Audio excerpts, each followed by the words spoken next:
I stared at the text message from my father for a full minute, letting the familiar sting of dismissal wash over me. Meetings at 10 a.m. You can watch the live stream. Too many people in the boardroom already. Sutton Technologies' gleaming headquarters stretched 40 stories into the Manhattan skyline, each window reflecting the morning sun like a reminder of everything I'd helped build. I designed the international expansion strategy that took us from a $20 million family business to a $400 million tech empire. But apparently, I didn't deserve a seat at the table. My name is Catherine Sutton, and at 35, I was technically the executive vice president of global strategy. Technically, because my father, Richard Sutton, had slowly been stripping away my responsibilities for the past year, redistributing them to my younger brother, James, and his fraternity brother turned CFO, Mark Davidson. I glanced at my watch.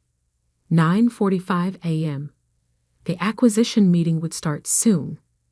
Masterson Corp., our biggest competitor, had made an unsolicited offer to buy Sutton Technologies for $580 million, a hostile takeover wrapped in a friendly envelope. Miss Sutton? My assistant, Olivia Pierce, appeared in my office doorway. Everything's ready. I nodded, trying to hide my bitterness. They're not expecting us in the boardroom. No, she agreed, a slight smile playing at her lips. They're not. Olivia had been with me for 3 years, ever since I hired her fresh from Harvard Business School. While everyone else saw a quiet, efficient assistant, I recognized something more, a strategic mind sharp enough to cut diamond. Through the glass walls of my 38th floor office, I could see people filing into the main boardroom 2 floors below. James in his perfectly tailored Tom Ford suit, Mark with his Rolex glinting under the fluorescent lights, and my father holding court at the head of the table. My phone buzzed again. A message from James. Don't worry, sis. We'll fill you in after we close the deal. That smirking emoji was the last straw. Olivia, I said quietly, show me. She placed a thick folder on my desk, opening it to reveal documents I'd never seen before. Stock purchase agreements, voting trust certificates, private placement memorandums, all dated over the past 18 months. How? I started. When they began sidelining you, Olivia explained, I started tracking unusual transactions. Small stock sales, privately held shares changing hands. Your brother has been quietly selling his shares to raise cash for his new venture fund. I leaned forward, scrutinizing the numbers. How many shares? Combined with your existing 15% stake and what I've acquired through various shell companies. She paused. We now control 51.3% of Sutton Technologies. My head snapped up. We? Olivia's professional demeanor cracked slightly, revealing a flash of steel underneath. The shares are held by Winter Bridge Capital. You're the sole director. I sat back, realization dawning. While they'd been playing corporate politics, Olivia had been executing a silent takeover. Every time they excluded me from a meeting, every time they dismissed my input, they'd never noticed her quietly collecting proxy rights and purchasing shares. The Masterson offer? I asked. A setup, she confirmed. I may have suggested to their board that Sutton Technologies was vulnerable. They did exactly what we expected. Through the glass, I could see the Masterson Corp representatives entering the boardroom. Their lawyer began distributing documents as my father smiled broadly, probably already counting his payout. They think this meeting is about selling the company, I said slowly. It is. Olivia's smile widened slightly. Just not to Masterson. My phone lit up with another text from James. Boardroom's packed. Live stream link in your email. Don't want to miss your baby brother's big moment. I looked at the document in front of me, then at Olivia, then at the smug faces in the boardroom below. How long until they realize? The meeting starts in 3 minutes, she replied, checking her tablet. I'd say they'll figure it out in about 10. I stood up, smoothing my channel blazer. Let's not keep them waiting then. One more thing, Olivia added, pulling out another folder. You'll want to see the internal audit results before we go in, particularly the section about James's creative accounting. I flicked through the pages, my eyes widening at the documented evidence of fraud, embezzlement, and tax evasion. They hadn't just been pushing me out. They'd been looting the company. Everything's verified, I asked. Triple-checked. The SEC would be very interested. I closed the folder, feeling a calm certainty settle over me. Years of being underestimated, dismissed, and betrayed had led to this moment. Send the live stream link to my phone, I said, gathering the documents. I want to watch their faces when we walk in. Olivia nodded, already typing. Security has been notified. It is standing by to cut access to all systems on your signal. I took one last look at my office, at the company I'd helped build, at the family that had tried to push me out. In 10 minutes, everything would change. Ready? Olivia asked, holding the door. I smiled, feeling the weight of 51.3% ownership in my hands. Let's go say hello to the board. The elevator ride down to the 36th floor was silent except for the soft tap of Olivia's fingers on her tablet. She'd organized everything meticulously. Security teams positioned at every exit, it ready to lock down all systems, even a press release drafted and ready to go. The Masterson team doesn't know, I asked. They think they're here for a standard acquisition meeting, Olivia confirmed.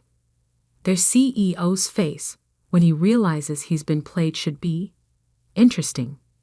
Through my phone, I watched the live stream as James took the podium. His confidence was breathtaking. Standing there in his $5,000 suit, addressing the board like he'd earned his position through something other than nepotism. Today marks a historic moment for Sutton Technologies, he announced, his voice carrying through my earpiece. The Masterson acquisition represents. I muted the audio, turning to Olivia. Show me the proof of embezzlement again. She pulled up detailed financial records on her tablet. Over the past 18 months, James and Mark had systematically siphoned off nearly $28 million through a complex web of shell companies and fake vendor contracts. The pattern is obvious once you know where to look, Olivia explained. They created consulting firms that existed only on paper, then billed Sutton Technologies for services never rendered. Classic fraud, just executed with better paperwork. And Dad knew everything, signed off on most of it. We have his electronic signatures on all the key documents. The elevator stopped. Through the glass walls, I could see the boardroom 20 feet away. James was still speaking, gesturing enthusiastically, at a PowerPoint presentation about synergy opportunities. Ms. Sutton, a deep voice greeted us. Michael Chen, head of security, stood waiting with 2 of his team. Everything's in position. I nodded. Anyone tries to leave that room without my permission. They don't, he finished firmly. My phone buzzed again. Another text from James. Killing it in here, sis.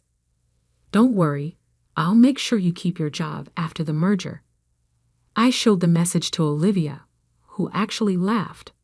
Should we tell him you've already decided on his severance package? Let's break his heart gently, I replied, though we both knew there would be nothing gentle about what came next. I pulled up the internal audit report on my phone, sending copies to every board member's email with a single click. In the boardroom, I watched as phones began buzzing simultaneously.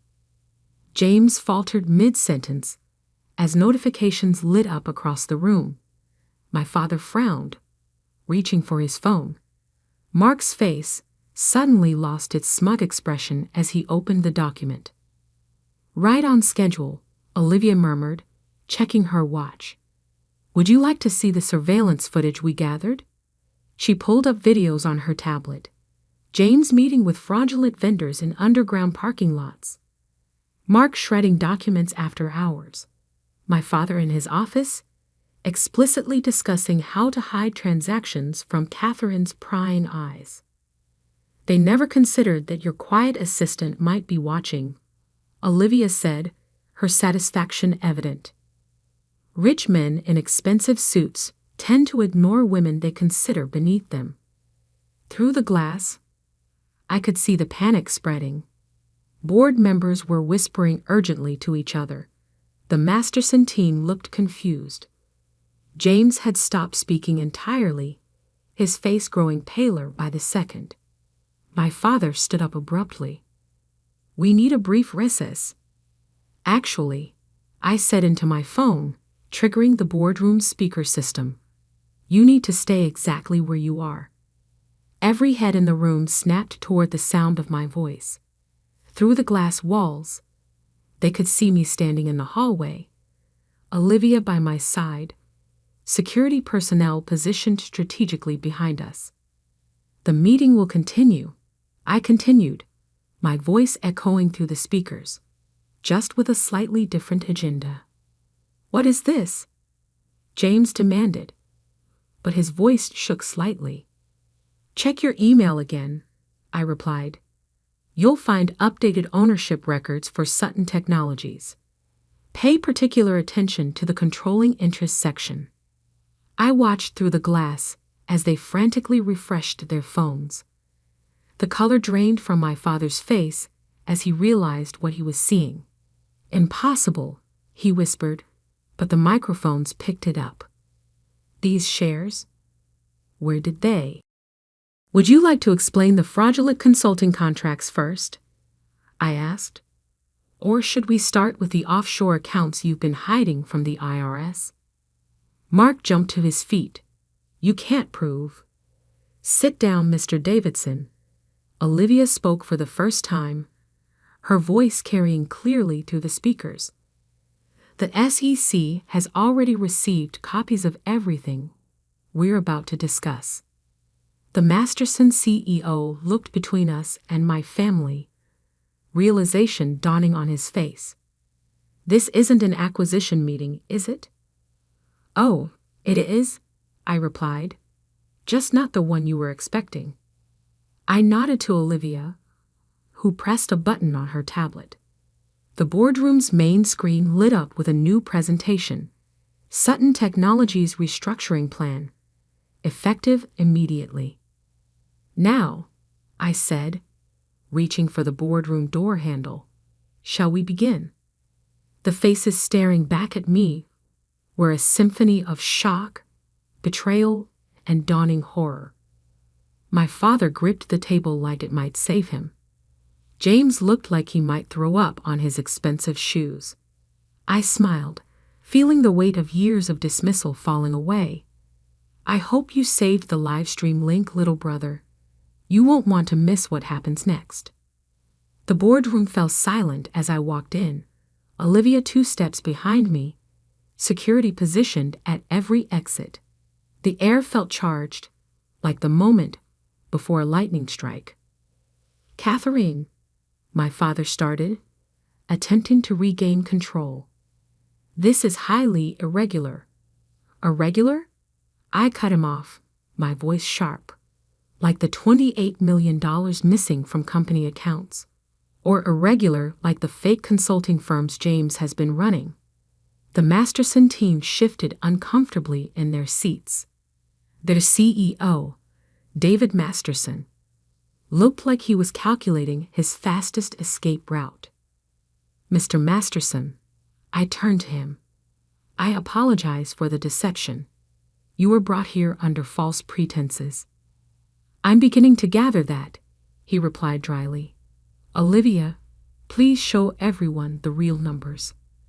She pressed a button on her tablet, and the screen filled with transaction records, bank statements, and damning email threads. Over the past 18 months, I announced, James Sutton and Mark Davidson, with full knowledge and approval from CEO Richard Sutton, have systematically embezzled $28.4 million through a network of shell companies. James shot to his feet. You don't have proof. September 15th, 2:14 p.m. Olivia interrupted smoothly.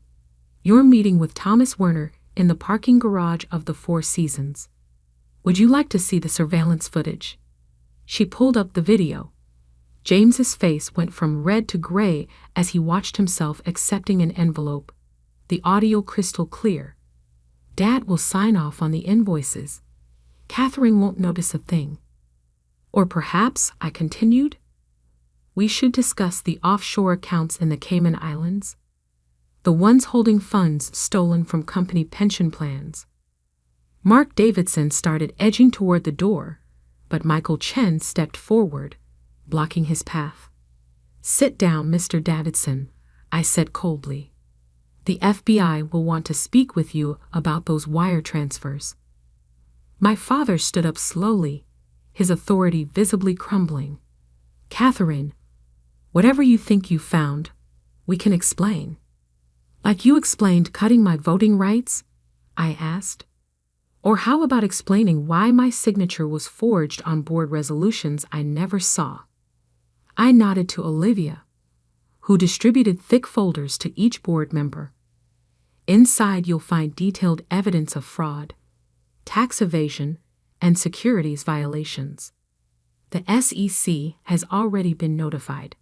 However, I paused, letting the thread hang. There might be room for discretion, depending on your cooperation in the next few minutes. The independent board members were already flipping through the documents, their expressions growing more horrified with each page. Jesus Christ, Richard, one of them muttered. What have you done? What I had to do, my father snapped. This company needed strong leadership, not some overeducated consultant playing at business. Playing? I laughed, the sound sharp enough to make him flinch. While you were playing with fraudulent contracts, I was building the Asian market from scratch. While James was stealing from pension funds, I was developing the technology that tripled our market share. I walked to the head of the table, his seat, until now. Would you like to know what your strong leadership has cost? I pressed a button, and new figures filled the screen. Stock value down 23% in 6 months. Client retention falling. Innovation stagnant. The Masterson offer would have solved. James started. The Masterson offer was a trap. David Masterson himself interrupted. One your sister apparently set. He turned to me, genuine admiration in his voice. Well played, Miss Sutton. Thank you, I replied. Now shall we discuss the real changes happening today? I placed a single document on the table. Winterbridge Capital now controls 51.3% of Sutton Technologies. I am the sole director. Impossible, James whispered. I would have known if that many shares were. Too busy checking your offshore accounts? Olivia asked innocently. Or maybe too busy ignoring the quiet assistant who watched you steal from your own company. The room erupted in chaos. Board members demanded explanations. The Masterson team started gathering their things. James looked like he might pass out. Enough. My voice cut through the noise. Here's what happens next. I began laying out documents one by one. Richard Sutton, James Sutton, and Mark Davidson are hereby removed from all positions within Sutton Technologies. Your access to all company systems and facilities will be revoked in I checked my watch. Approximately 45 seconds. You can't. My father began. I can and I am. Furthermore, you have exactly 48 hours to return every dollar stolen from this company, or the FBI gets everything we've collected. Mark Davidson slumped in his chair, defeated. James was texting frantically, probably to his lawyers.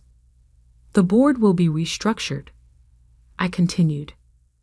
Mr. Masterson, I believe we can find more productive ways to collaborate than a hostile takeover. He nodded thoughtfully. I look forward to those discussions. And finally, I turned to my father, who had aged a decade in the past hour. You should know that Mom's trust fund, the one you've been trying to access, I've already moved it beyond your reach. That was the final blow. He fell back into his chair, all pretense of authority gone. Olivia, I said quietly, please escort my family out of the building. Their personal items will be shipped to them after a thorough audit. She smiled, pressing a final button on her tablet. Throughout the building, doors clicked as security protocols engaged. It's done, she said. All access revoked. I looked at my father, brother, and their co-conspirator one last time. I believe you can watch the rest of this meeting online, I said. The live stream link should still work.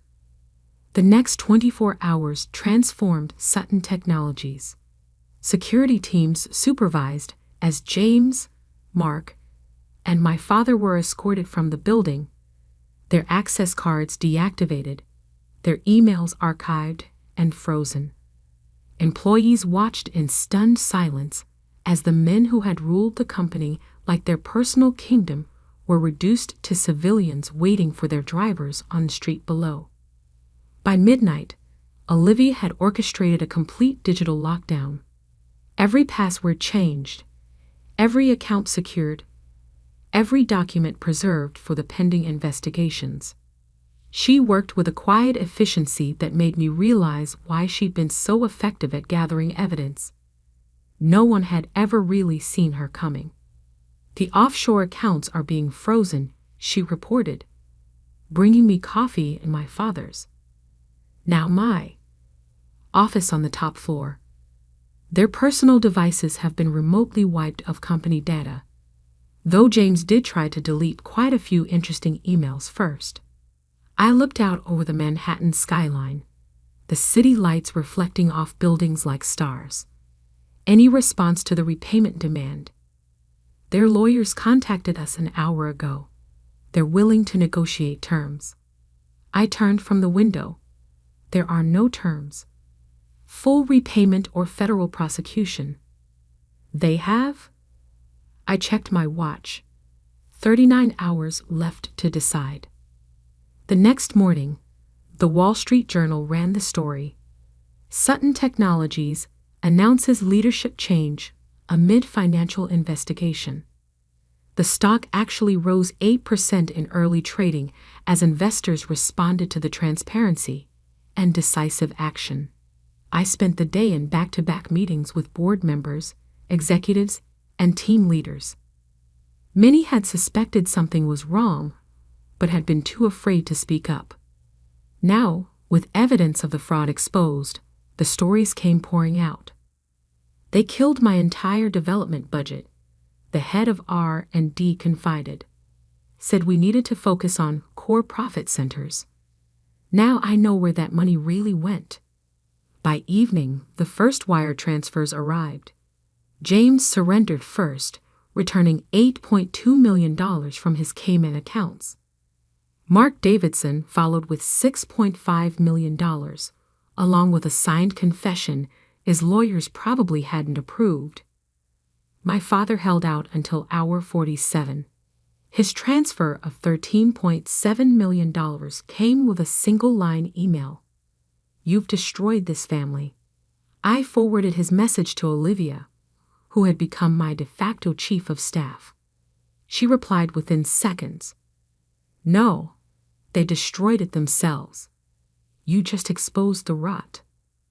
1 week after the takeover, I called my first full company meeting. The auditorium was packed with employees from every department, the tension palpable as I took the stage. Many of you have worked here longer than I have. I began. You've watched the company grow, change, and lately, stumble. Today, I want to share our path forward. Over the next hour, I outlined the new Sutton technologies, increased R&D funding, restored pension plans, merit-based promotions, and a complete restructuring of the executive team based on talent rather than connections. Transparency and innovation will be our foundations, I announced. No more hidden accounts, no more fraudulent contracts, no more decisions made in secret boardrooms. The applause started slowly, then built to a thunderous standing ovation. In the back, I saw Olivia smile for the first time in days. The changes came quickly after that.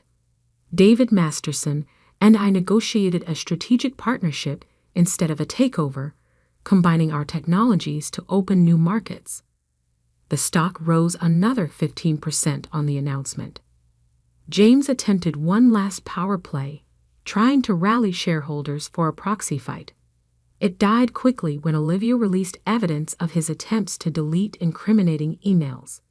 He resigned his shares in exchange for avoiding criminal charges, though the IRS was still very interested in his tax returns. 3 months after the takeover, I sat in my office reviewing quarterly results. Revenue up 24%. Employee retention improved. Innovation pipeline fuller than ever. A knock at the door interrupted my analysis. Olivia entered, carrying a newspaper. You might want to see this, she said, handing me the business section. The headline read, Sutton Technologies named most innovative company in tech sector.